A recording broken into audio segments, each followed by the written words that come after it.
Assalamualaikum warahmatullahi wabarakatuh. Anak-anakku semua kelas 7A yang berbahagia tentunya. Baik, pada kesempatan kali ini kita akan mulai kembali kegiatan belajar mengajar mata pelajaran fikih untuk kelas 7 di semester Gasal kali ini. Kalau kemarin kita pernah belajar tentang alat-alat bersuci dari najis dan hadas. Nah, untuk kali ini kita akan belajar tentang materi tata cara bersuci dari hadas dan najis. Sebelum kita belajar lebih jauh, ada sebuah pertanyaan. Pernahkah kalian mengalami hadas dan terkena najis? Tentu semua pernah mengalaminya, bukan? Nah, sekarang ketika kalian terkena najis, apa yang perlu kalian lakukan? Nah, tentu di sini adalah mensucikannya, ya. Nah, kita tahu bahwa agama Islam adalah agama yang sangat peduli terhadap kebersihan umatnya, baik itu lingkungan sekitar kita, kemudian tempat kita, pakaian kita, bahkan tubuh kita. Nah, ini harus dalam keadaan bersih dan suci tentunya, ya. Nah, sekarang apa sih sebetulnya tujuan kita belajar tentang tata cara bersuci dari hadas dan najis? Pastinya di sini tujuannya adalah yang pertama agar kita terbiasa hidup bersih dalam sehari-hari. Nah, karena ketika kita bersih, kemudian kita terbiasa suci, maka kita akan terasa lebih nyaman hidup kita. Kemudian yang kedua, tujuannya adalah agar kita peduli terhadap lingkungan. Kenapa? Karena dengan lingkungan yang bersih dan suci, tentu ketika kita akan melaksanakan ibadah, maka ibadah kita akan diterima oleh Allah Subhanahu wa Ta'ala. Karena ketika kita beribadah kemudian tidak dalam keadaan suci, maka jelas ibadah kita tidak akan diterima oleh Allah Subhanahu wa Ta'ala. Baik, untuk kali ini kita akan fokus pada materi tata cara bersuci dari najis. Sebelum kita belajar lebih jauh tata cara bersuci dari najis, kita pahami terlebih dahulu bahwa yang namanya bersuci itu dari kata bahasa Arab, yakni toharoh. Ya, jadi toharoh itu berarti bersih ataupun juga bisa berarti bersuci. Nah, sekarang menurut istilah, yakni suatu kegiatan bersuci dari najis dan hadas sehingga seseorang itu diperbolehkan untuk beribadah, di mana kita dituntut harus dalam keadaan suci tentunya. Nah, kegiatan bersuci dari najis itu meliputi apa saja? Yakni mensucikan badan, pakaian, tempat, dan lingkungan yang menjadi segala aktivitas kita. Ya, bisa kita simpulkan bahwa yang namanya bersuci ini suatu kegiatan, ya, bersuci dari najis dan hadas sehingga seseorang itu diperbolehkan untuk beribadah, ya.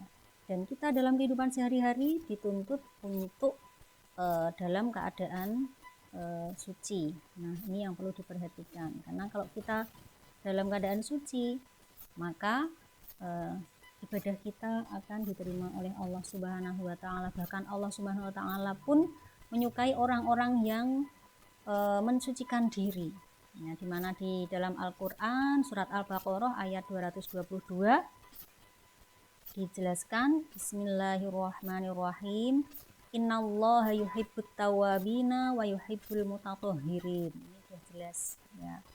Sesungguhnya Allah menyukai orang-orang yang bertaubat dan menyukai orang-orang yang menyucikan diri. Termasuk di dalam hadis juga dijelaskan, at-tahuru syatrul iman, alhamdulillahi tamla'ul mizan. Ya, bersuci adalah sebagian dari iman. Ini jelas. Oleh karena itu mari kita selalu hidup bersih dan suci. Baik, untuk berikutnya akan kita bahas tentang najis. Kalau tadi bersuci sudah, sekarang kita beralih ke najis. Apa sih sebetulnya najis itu? Nah, najis di sini adalah sesuatu yang dianggap kotor oleh syariat ajaran agama Islam dan harus disucikan saat kita akan melaksanakan ibadah. Kita tahu bahwa ketika kita melaksanakan ibadah, sementara kita dalam keadaan kotor atau terkena najis, jelas ibadah kita tidak akan sah atau tidak akan diterima oleh Allah Subhanahu wa taala. Baik, berikutnya macam-macam najis. Nah, di sini bisa kita pahami najis itu ada 3 macam. Yang pertama yang mulai paling ringan atau najis yang ringan yakni mukhafafah. Satu najis mukhafafah adalah najis yang ringan, kemudian yang kedua ada najis mutawasitoh, yakni najis sedang, dan yang ketiga adalah najis mughaladzah atau najis yang berat. Akan kita bahas satu persatu, mulai dari yang pertama, najis mukhafafah atau najis yang ringan. Nah, ini ringan apanya?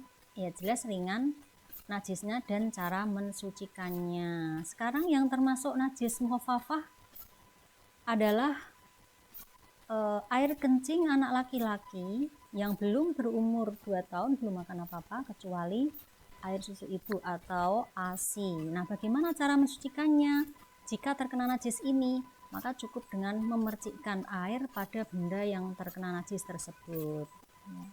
Jadi jelas bahwa najis mukhafafah adalah najis yang ringan. Contohnya adalah air kencing anak laki-laki yang belum berumur 2 tahun, belum makan apa-apa kecuali ASI. Cara mensucikannya cukup dengan memercikkan air pada benda yang terkena najis. Dijelaskan dalam hadis, yaghsilu min baulil jariyati wa yarishu min baulil gulam. Jelas, sahabat, cucilah apa-apa yang terkena air kencing anak perempuan, dan jika terkena air kencing anak laki-laki cukup dengan memercikkan air padanya. Kemudian yang berikutnya ada najis mutawasitoh, adalah najis sedang. Untuk najis mutawasitoh dibagi menjadi 2, ada najis mutawasitoh hukmiyah, yakni najis yang diyakini adanya tetapi tidak ada wujud, bau maupun warnanya, seperti air kencing yang sudah kering. Nah, bagaimana cara mensucikannya? Cukup dipercikkan atau disiram dengan air di atasnya. Ini karena tidak ada wujudnya, maka cara mensucikannya cukup dipercikkan atau disiram dengan air di atasnya.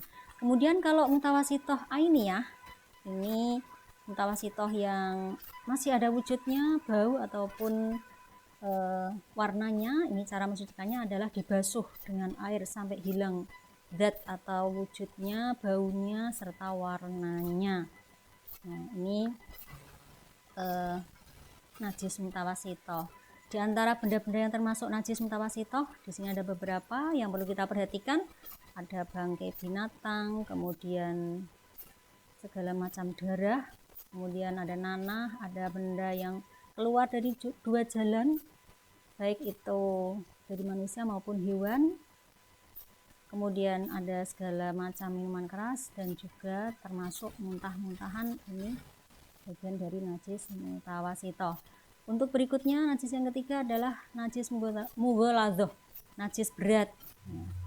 Contohnya adalah air liur anjing dan babi. Nah, ketika kita terkena najis mughaladzah, cara mensucikannya adalah dengan menghilangkan wujud dari najis tersebut, kemudian dicuci dengan air bersih sebanyak 7 kali, dan salah satunya adalah dicampur dengan debu.